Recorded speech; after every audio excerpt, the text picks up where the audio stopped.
जय जगन्नाथ। हैप्पी मकर संक्रांति। समस्त मोर प्रणाम। शुभ संध्या।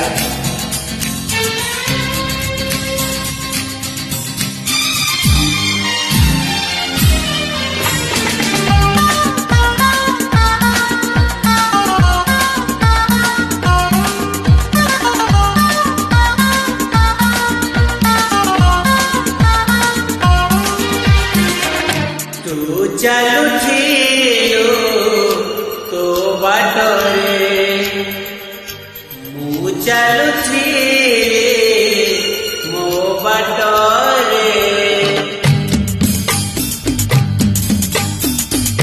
तू चालू थिलु तो बाटरे मु चालू थिली मो बाटरे देखाइला तोर मोर केउठी मन हजी गला सेठी सेठी मन हजी गला सेठी सेठी तू चालू थिलु तो बाटरे मु चालू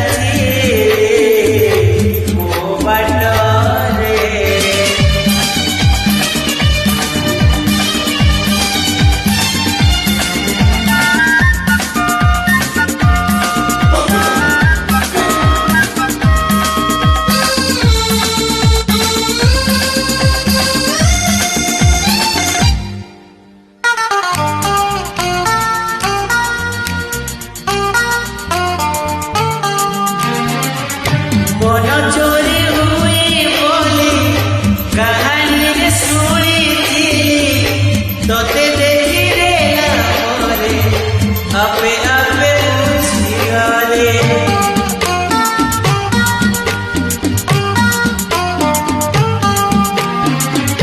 मन चोरी हुई बोली कहानी रे सुनी थी तोते देखी रे मोरे आपे आपे बुझी गले तो परी झीलटिए सपनार देखी केबे पुणी देखा मने मने खोजुली आखि साथे आखि लगते काटी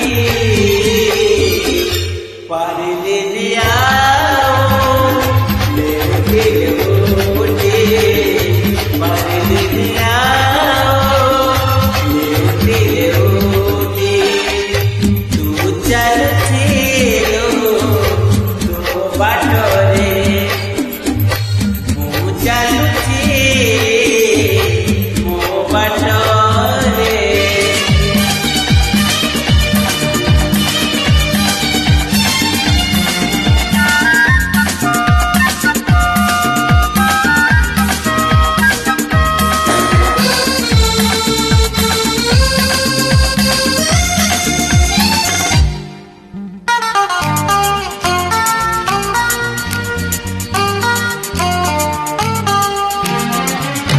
जन्म से आकाश रे संजना